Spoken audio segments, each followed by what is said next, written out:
morning. Thank you for joining me for today's Facebook Live. My name is Tracy Held. I'm an independent Stampin' Up! Demonstrator in Melbourne, in Australia.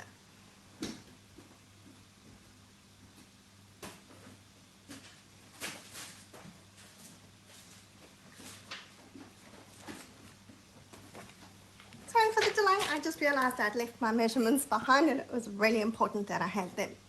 So you may or may not know that Stampin' Up! On Stage, which is the annual convention, is coming up. And when we go to convention, we make swaps. So we make stuff, swap them with everybody else, and you come back with lots of ideas and inspiration and fun stuff. So this is going to be my swap for On Stage. It's this tiny little gift bag, and because I'm going to Cologne, I decided I may as well take something Aussie with. So Tim Tams are going in, and you can see that this is, hopefully you can see that this is the exact right size for my Tim Tams. Now, this is a bit of a weird one if you're looking at my measurements, because the measurements are only in Imperial.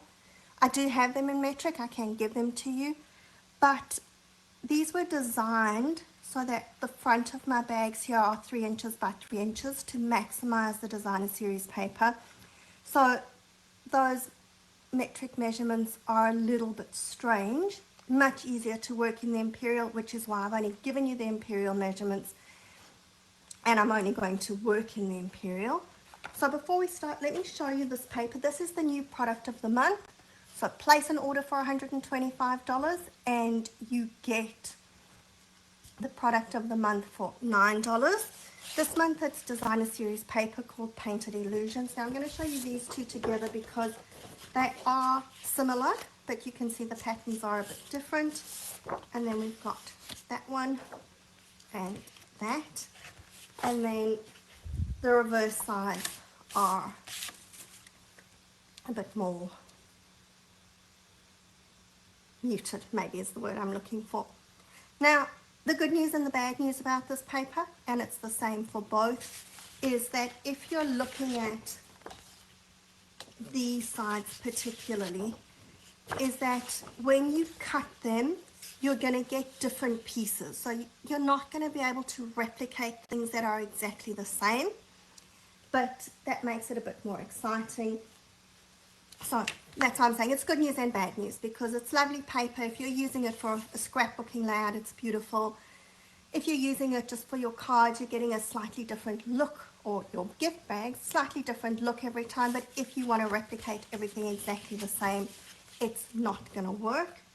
And yes, there are 4 sheets in, well, 4 different designs, but there are 12 sheets in the packet, so you do still get, try that again, you do still get your 12 sheets, but it's 3 sheets of 4 different designs instead of 2 sheets of 6 different designs.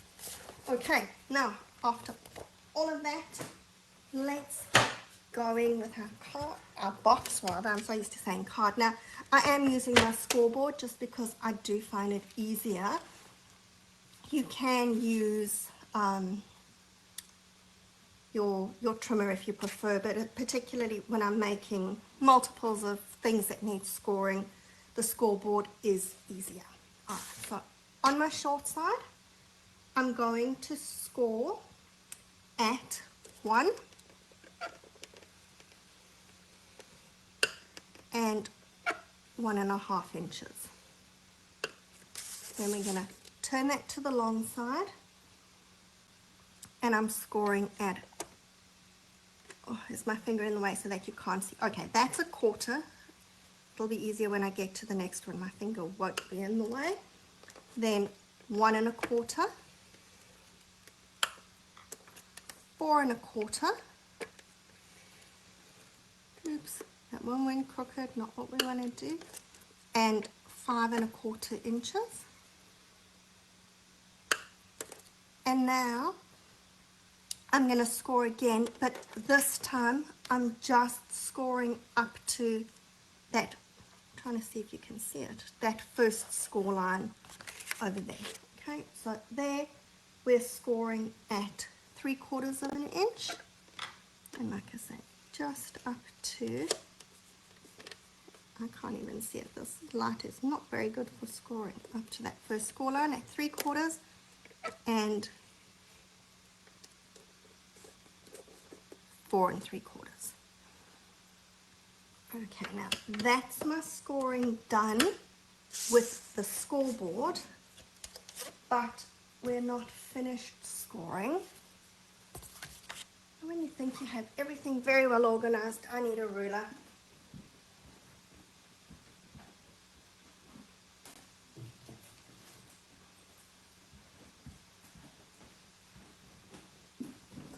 Now I find this easier to do on my Stampin' Pierce mat rather than on my trimmer. It's a little bit fiddly. This is probably, and I've just seen, sorry, I need to bring this in again because I've scored that in the wrong place. That should have been 4 3/4. Okay. Hope that that's not going to make a difference on my box. Let's just try put it out again. Lucky I saw that because otherwise my sides would have gone wonky. So that score line is in the middle. Okay, now as I was saying, this is the most fiddly bit, and it's probably the most important bit. Okay, so we're going to score from that line that just went to the first score line and then to the corners of those two score lines. Hope that that makes sense. Sometimes what makes sense in my head doesn't make that much sense when it comes out my mouth. But alright, so from that score line to there, so we're making like little triangular bits.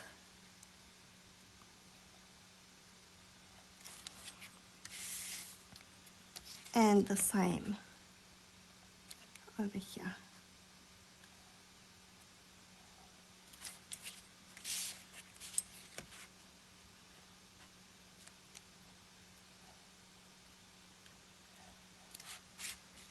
Okay, now our scoring is all done.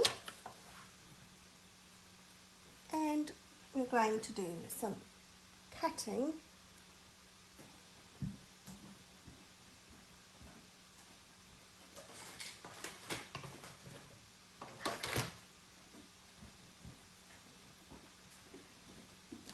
This is clearly one of those days where everything is hiding from me. Obviously not a good idea to go live earlier. Alright, so I'm going to cut a little angled bit there, and then we're cutting out that first little triangle, and I'm cutting it at a slight angle, so we're notching that tab, and then again here, slight angle, notch the tab, cut up the score line. Same on this tab.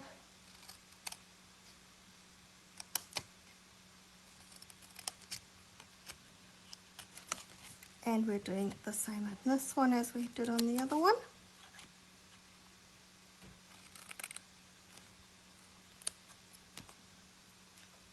And I'm just going to not angle the top of those two.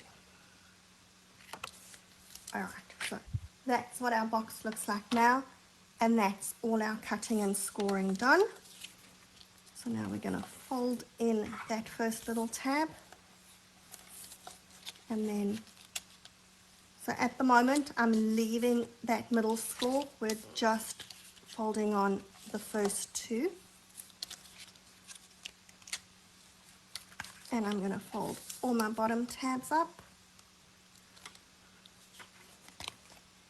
Now, going back to that middle one, I'd folded those valley folds. So this one I'm going to fold mountain up to that score line, and you can see now where I did those sides, it's sort of folding in on itself. Well, it's making it so we're just going to, and this doesn't need too much of a fold, we just want those. Okay, and no, I didn't do all my scoring because I need the base of my box. I should have done it all when I was doing it together, but I was so busy worrying about getting the scoring right there. So here's a simple one. We're just going to score on that short side at 1 inch. it doesn't make any difference. I think I like using the smaller end of the ball tool. Right, now we're definitely finished with everything, and I'm just going to fold that as well. All right, now taking my piece of DSP, and here I'm using another piece, different one. I'm going to land up using all the different design, so we're going to just stick that so that it's on there. Now you can decide which way you want your paper to go. I'm sticking this time that little bit of pink is on the bottom so that we've got that variation on the front of the box, but you can choose which way you want it.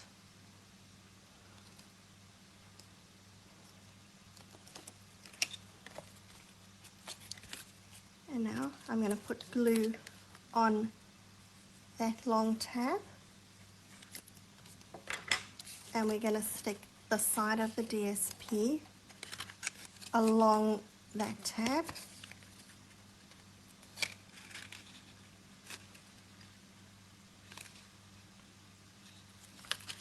Here I'm just trying to line up that the top of my paper and the top of my box is even.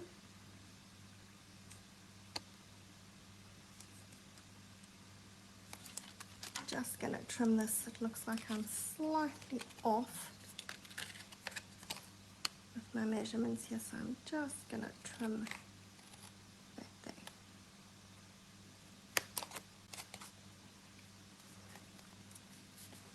And then we're doing the same on the other side, so sticking that tab to the other side of the DSP.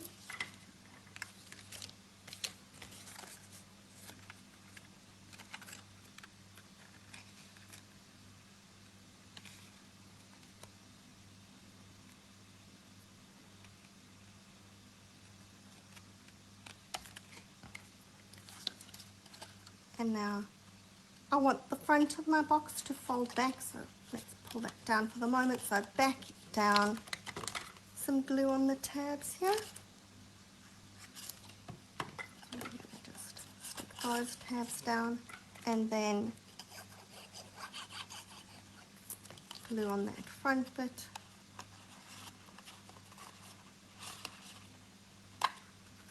And give it a good press. And here's where all that scoring on the side is going to come into its own, because now what I can do is squash the box down.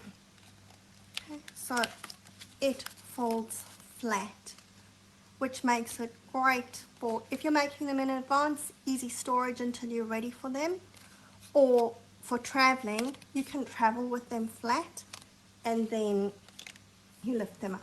Now, to make the closure, I've taken my biggest circle punch, which is the 2 3/8 circle punch. We've punched a circle, and I've run it through the So Swirly embossing folder. Now, to me, this embossing folder works absolutely perfectly with this paper, because you've got the same sort of design. So if you're looking for an embossing folder to coordinate with your paper, that's going to be your go-to. Fold your circle in half.